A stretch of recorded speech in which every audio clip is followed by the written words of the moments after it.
Throughout Indiana and Kentucky, there are many massive cave systems. Some of the caves are quite large and nationally recognized as tourist attractions. Mammoth Cave in Kentucky has over 400 miles explored and much yet unexplored. There are over 4,000 known caves in Indiana. The largest cave system in Indiana is the Brinkley Cave System, about 30 miles west of Jeffersonville. As a tourist, I never really thought about how convenient this was for the clandestine operations, such as the secret meetings of the Ku Klux Klan.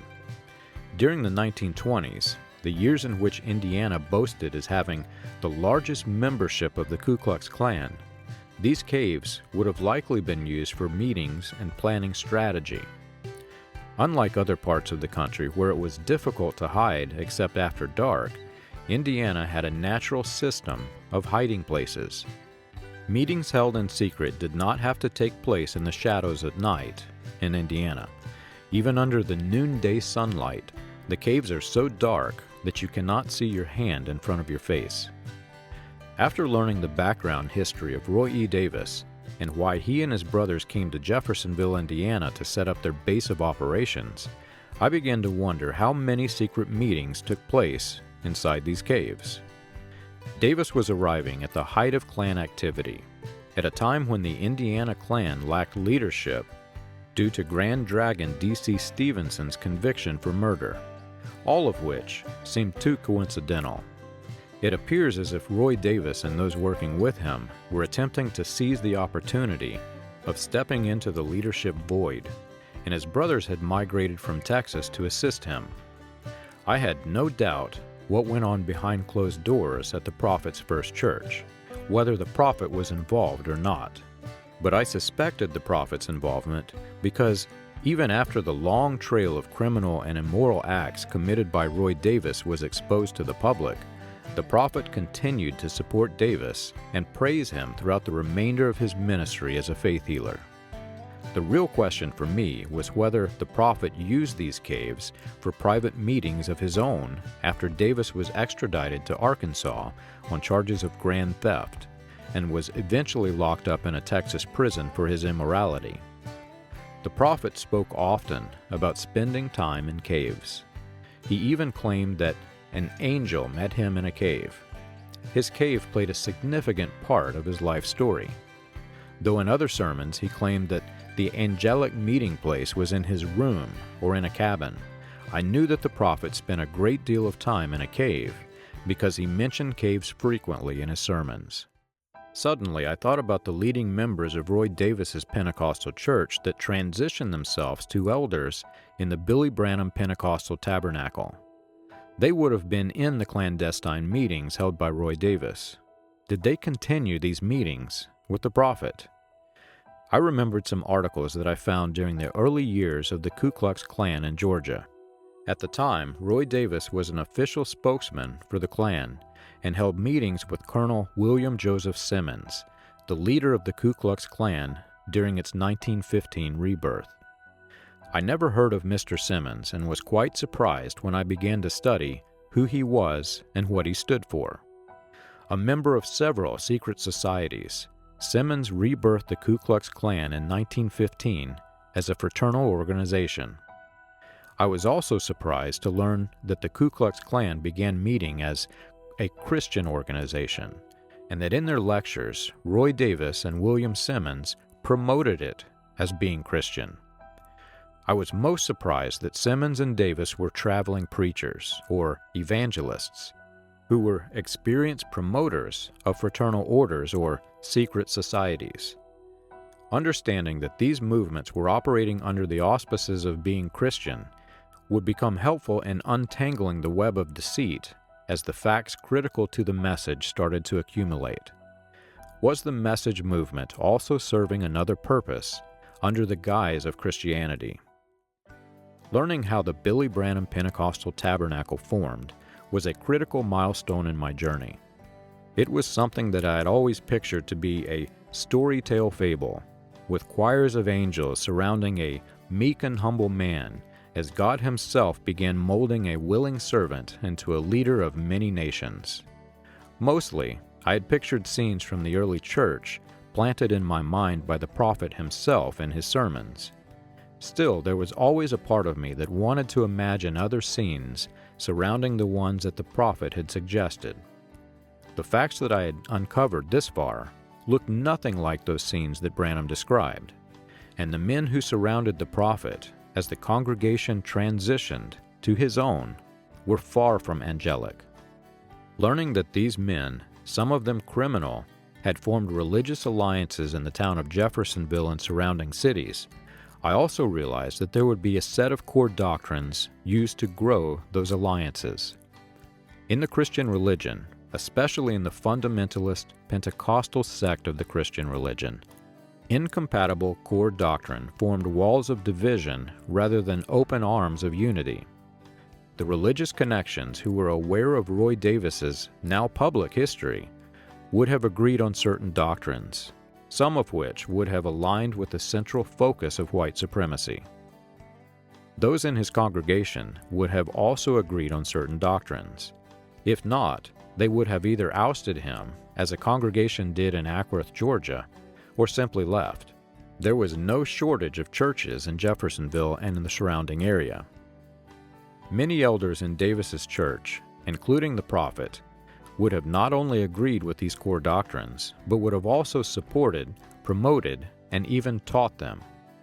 When the congregation, elders, and religious affiliates transitioned from Davis to the prophet after Davis's sudden flight, the prophet would have naturally continued to promote these core doctrines in order to continue what Davis had started. From the looks of the articles in the newspaper, it was easy to see that these connections and these doctrines continued to exist well into the prophet's early career as an evangelist. One of the elders that transitioned from Roy E. Davis's Pentecostal church was a man by the name of George DeArk. This was a name that the prophet mentioned in his sermons, and a man that many of the locals in the Jeffersonville sect of the message remembered. According to the documents found in the Clark County Courthouse, E.A. Seward, George DeArk, and Frank Weber were the prophet's trustees when the Billy Branham Pentecostal Tabernacle's business entity began. These men, part of Roy E. Davis's inner circle, were now part of the prophet's inner circle. With Davis's lifelong focus on white supremacy, these men were likely involved.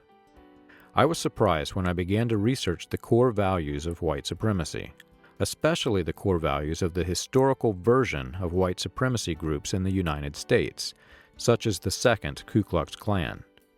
There were several research documents available on the subject of the Christian identity doctrine and its relation to white supremacy. As a Christian organization, the Ku Klux Klan had one fundamental doctrine: the notion that members were identified with the supreme race, which the Klan promoted as Christian. Supporters of the Christian identity doctrine believed that there were two bloodlines that resulted from the original sin in the Garden of Eden. In the Ku Klux Klan's version of the Christian identity doctrine, one bloodline, white, was supreme, white supremacy. The other bloodline, according to this theology, is inferior. Many white supremacists believe that the inferior race was a result of a sexual union between Eve and the serpent, while the other, the supreme race, was the result of the sexual union between Adam and Eve. In fact, this strange notion of sex in the garden was the basis for white supremacy campaigns against mixing races or interracial marriage. Stumbling onto this information both surprised me and made me ill. Surprised because, as a message believer, I was trained to believe that this doctrine was one that was unique to the message. Ill because I was only now learning its connection to white supremacy and realizing the many implications. In the message movement, Christian identity was one of the secret truths brought to us by the prophet. Because of the way in which it was presented to us, I had always thought that the prophet was the first to teach about Eve having sex with the serpent from Genesis, and that only a chosen few believed it. Yet the more I researched, the more I found different sects with the same belief. Each sect had their own variation of what race was produced by Eve and the serpent.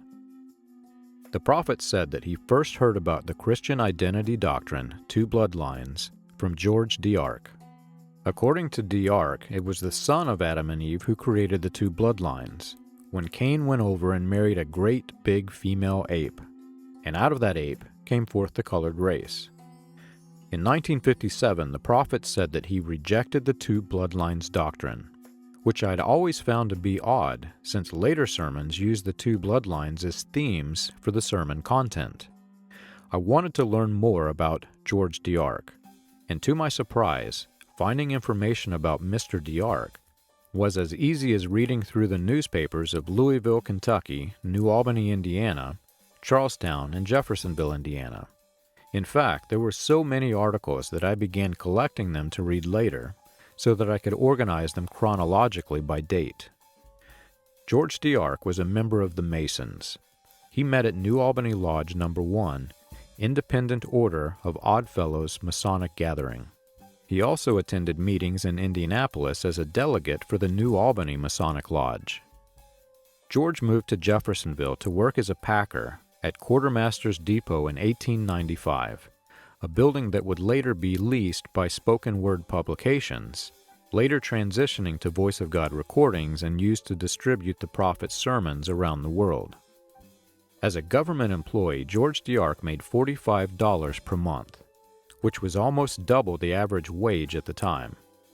He was the guardian of William and Herbert McGregor and was able to travel with them internationally, which suggested that he lived comfortably on his earnings. William and Herbert were not his children, yet he cared for them and put them through college at the University of Louisville, Kentucky. George DeArk managed the estate of their late father, James McGregor, which led me to believe that George DeArk had access to their inheritance, something that would have later appealed to Roy Davis. During the time that Roy Davis began making headlines in the local newspapers for his civil and criminal trials, and during the time that the prophet was an elder in Davis's church, George DeArk was also an elder. At the same time that the prophet would have been defending Davis for his actions to members of the congregation, DeArk would have been doing the same. Because both men continued to work with Davis until his departure, and that they worked together in the new church, it is safe to assume that the prophet and George DeArk were aligned with Davis in his doctrinal positions. It is also safe to assume, based on Davis's history, that these doctrinal positions would have included the Christian identity doctrine. With Roy E. Davis's rank in white supremacy groups, such as the Knights of Ku Klux Klan as the official spokesperson, and the Knights of the Flaming Sword as the ambassador, Christian identity doctrine would have been a focal point in his meetings. Yet the prophet claimed to have rejected this doctrine in the early years of his ministry. As late as 1957, the prophet rejected the notion of two bloodlines. Why? He said, "Now it's been said, and I hope that my colored friends in here will excuse this remark, because it's absolutely not right. The first time I ever met anyone in my life after I'd been converted was Brother George DeArk and them down there. I was walking, and the Lord led me to a little place, and they was discussing where the colored man came from. And they were trying to say that the colored man, that Cain married an animal like an ape, and through there came forth the colored race. Now that's wrong, absolutely that's wrong. I don't ever stand for that, because there is no colored or white or any different. It's just one race of people unto the flood. Then after the flood and the Tower of Babel, when they began to scatter out, that's when they take in their colors and so forth. They all come from the same tree. That's exactly right. Adam and Eve was the father and mother, earthly, of every living creature, of human beings that's ever been on the earth. That's right. Black, white, pale, brown, yellow, whatever color you might be. I began to wonder what changed between 1957 and 1958 that made the prophet change his doctrinal position. Before 1958, he taught that Adam was the father of the human race. After 1958, he taught that Adam was only the father of the elect seed, and that the serpent, which he taught to be Satan, fathered the serpent's seed, or the inferior race. In 1958, the country was strongly divided on the issue of integration of black and white children into the schools. 9 African Americans had enrolled in Little Rock Central High School at the end of 1957. During the course of 1958, the issue of integration went all the way to the Supreme Court. The Ku Klux Klan and other white supremacy groups were actively recruiting in Little Rock, Arkansas to block integration, and had successfully convinced the public to keep the schools segregated. This became a key battle for civil rights in the United States, an event in the civil rights timeline known as the Little Rock Nine.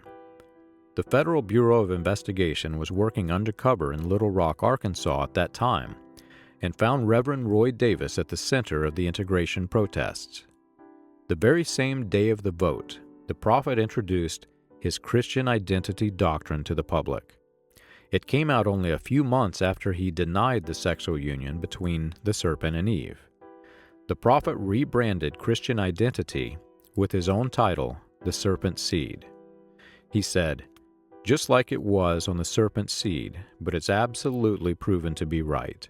I got papers right here out of the paper where white women now, even in some of the great dioceses, has pictures of the original, a snake crawling on a woman's leg, and just how it goes around her, and she has all kinds of sensations and things, something that a man could never touch her with. This huge snake wrapping around her and so forth. That's exactly the truth, and it's getting worse and worse."